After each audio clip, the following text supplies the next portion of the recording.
Hello students, video शुरू करने से पहले प्लीज चैनल को लाइक, शेयर और सब्सक्राइब जरूर करें। एक इम्पॉर्टेंट इन्फॉर्मेशन, अगर आपको इस वीडियो के नोट्स चाहिए तो डिस्क्रिप्शन बॉक्स में दिया गया डाउनलोड लिंक चेक करें। Thank you. चलिए शुरू करते हैं। इस वीडियो में हम पढ़ेंगे MPCE 31 ऑर्गेनाइजेशनल बिहेवियर के प्रीवियस ईयर क्वेश्चन और most important questions with answers. ये क्वेश्चंस आपके एग्जाम के लिए बहुत इम्पॉर्टेंट है। अगर आपने ये अच्छे से कर लिए तो एग्जाम निकलना पक्का है। Let's begin. Question 1, explain the various organisational metaphors. Question explanation. इस क्वेश्चन में हमें बताना है कि ऑर्गेनाइजेशन को समझने के लिए अलग अलग मेटाफोर्स या इमेजेस कैसे यूज किए जाते हैं। हमें हर मेटाफोर का मीनिंग, उसके फीचर्स और उसके एग्जाम्पल्स के साथ एक्सप्लेन करना है।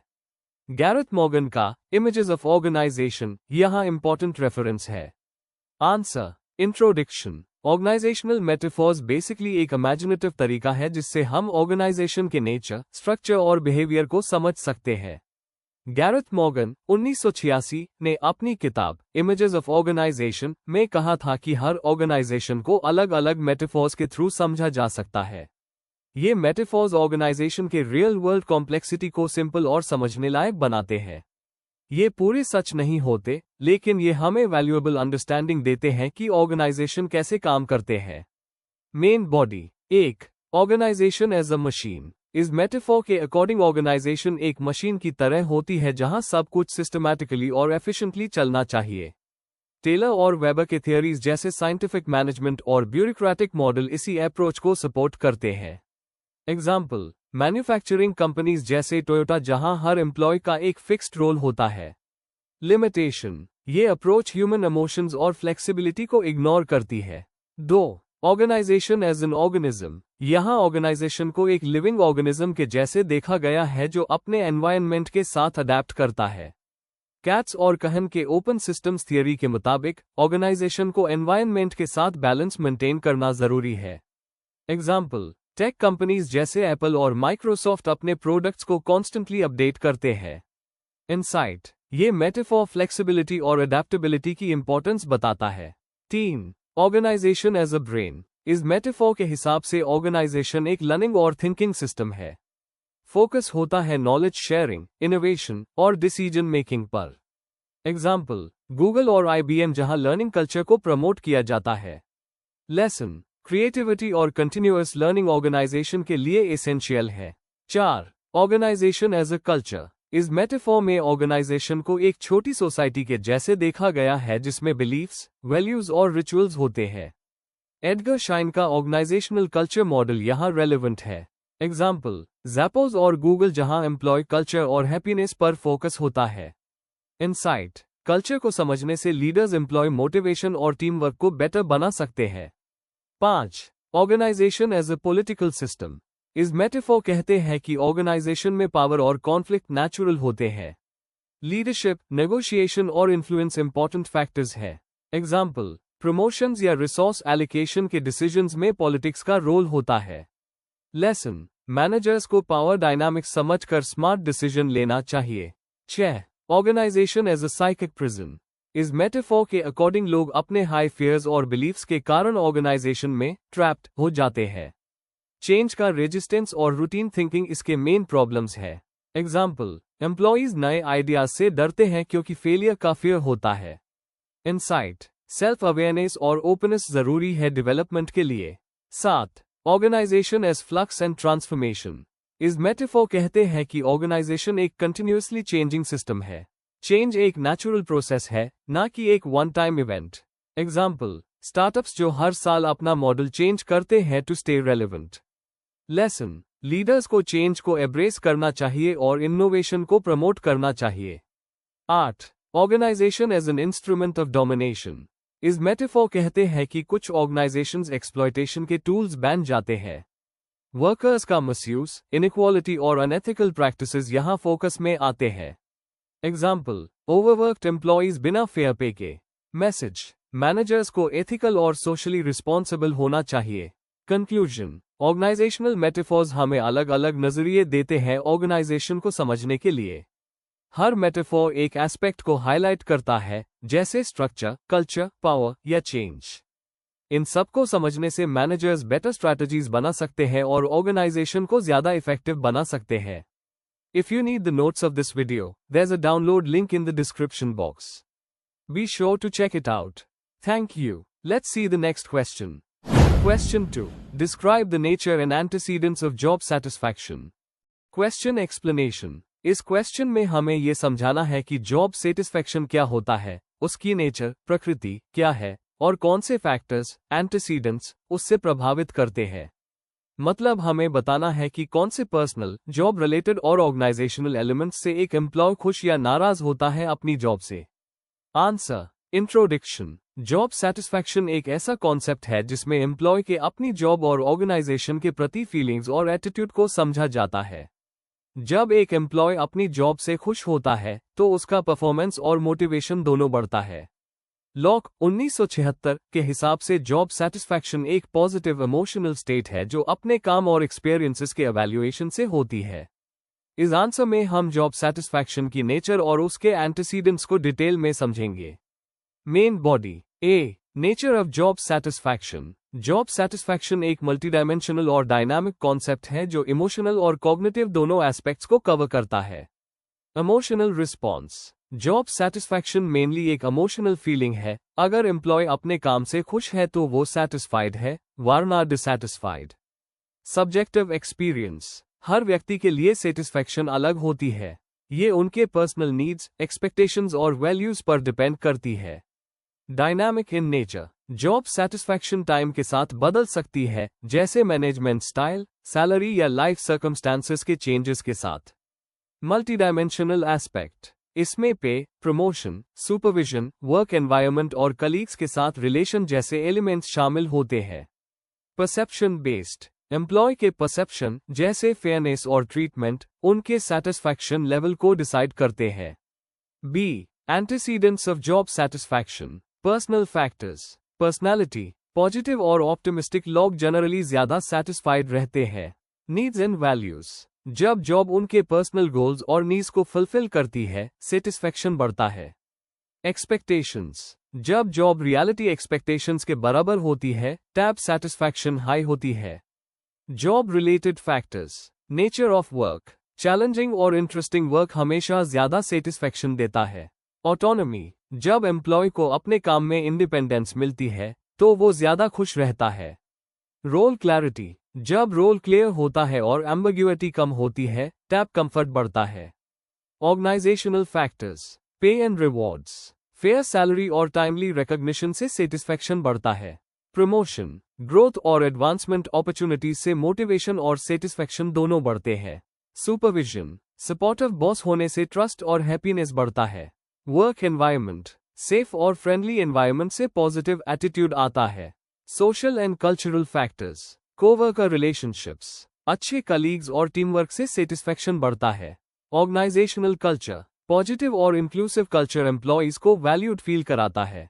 वर्क लाइफ बैलेंस, जब जॉब पर्सनल लाइफ को सपोर्ट करती है, सेटिस्फैक्शन नेचुरली बढ़ता है। C. Theoretical perspectives on job satisfaction. Herzberg's two factor theory. Motivators, achievement, recognition, satisfaction देते हैं, जबकि हाइजीन फैक्टर्स, पे, पॉलिसी, डिससैटिस्फैक्शन को रोकते हैं। मैस्लोज नीड थियरी, जब ऑर्गेनाइजेशन एम्प्लॉय के फिजियोलॉजिकल से लेकर सेल्फ एक्चुअलाइजेशन तक के नीड्स पूरे करती है, सेटिस्फैक्शन बढ़ता है। इक्विटी थियरी, जब एम्प्लॉय को लगता है कि उनके एफर्ट के हिसाब से रिवॉर्ड मिल रहा है, तो वो सेटिस्फाइड रहते हैं। एक्सपेक्टेंसी थियरी, जब एम्प्लॉय को लगता है कि उनका एफर्ट परफॉर्मेंस और रिवॉर्ड तक ले जाएगा, तब सेटिस्फैक्शन बढ़ता है। कंक्लूजन, ओवरऑल जॉब सेटिस्फैक्शन एक इंपॉर्टेंट साइकोलॉजिकल फैक्टर है जो एम्प्लॉय के परफॉर्मेंस और ऑर्गेनाइजेशन के सक्सेस दोनों को प्रभावित करता है। इसके एंटीसीडेंट्स समझना मैनेजर्स के लिए जरूरी है ताकि वो एक हेल्दी और मोटिवेटिंग वर्क कल्चर क्रिएट कर सकें। जब एम्प्लॉयज वैल्यूड फील करते हैं, तो उनका कमिटमेंट और प्रोडक्टिविटी दोनों बढ़ता है। अगर आपको इस वीडियो के नोट्स चाहिए तो डिस्क्रिप्शन बॉक्स में दिया गया डाउनलोड लिंक जरूर चेक करें। Thank you. Let's see the next question. Question 3. Explain the methods of creating an effective team. Question explanation. इस क्वेश्चन में हमें ये समझाना है कि एक ऑर्गेनाइजेशन कैसे एक इफेक्टिव और सक्सेसफुल टीम बना सकती है। मतलब, हमें उन मेथड्स, टेक्निक्स और स्ट्रैटेजीज के बारे में लिखना है जो टीम वर्क, कम्युनिकेशन, ट्रस्ट और परफॉर्मेंस को इम्प्रूव करते हैं। आंसर। इंट्रोडक्शन। एक इफेक्टिव टीम वो होती है जहां सब मेंबर्स मिलकर एक कॉमन गोल के लिए काम करते हैं, एक दूसरे पर भरोसा करते हैं, कम्युनिकेट करते हैं और अपनी जिम्मेदारी समझते हैं। ऑर्गेनाइजेशनल बिहेवियर के हिसाब से इफेक्टिव टीम बनाना एक आर्ट और साइंस दोनों है।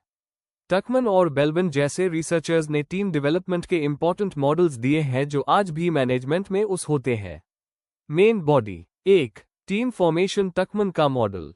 टकमन ने टीम डेवलपमेंट के 5 स्टेजेस दिए। फॉर्मिंग। टीम मेंबर्स एक दूसरे से मिलते हैं, गोल्स सेट करते हैं। स्टॉर्मिंग। ओपिनियंस क्लैश होते हैं, कॉन्फ्लिक्ट्स आते हैं। नोमिंग। रूल्स और रोल्स क्लियर होने लगते हैं। परफॉर्मिंग। टीम एफिशिएंटली काम करती है। अजर्निंग। प्रोजेक्ट कंप्लीट होने के बाद टीम डिसबैंड होती है। मैनेजर के लिए यह जरूरी है कि वो हर स्टेज पे टीम को गाइड करे ताकि स्मूथ प्रोग्रेस हो। 2. क्लियर गोल्स और रोल डेफिनेशन। एक टीम तभी इफेक्टिव होती है जब हर मेंबर को अपना गोल और रोल क्लियरली पता हो।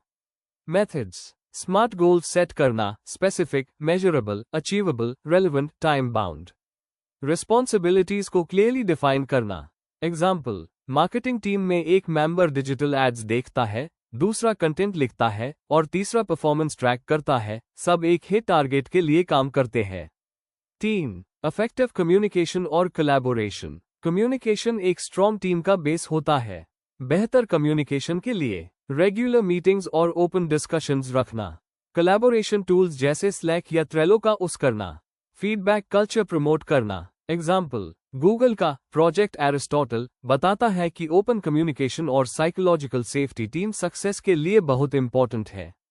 4. लीडरशिप और मोटिवेशन। एक अच्छा लीडर टीम को इंस्पायर करता है, कॉन्फ्लिक्ट सॉल्व करता है और डायरेक्शन देता है।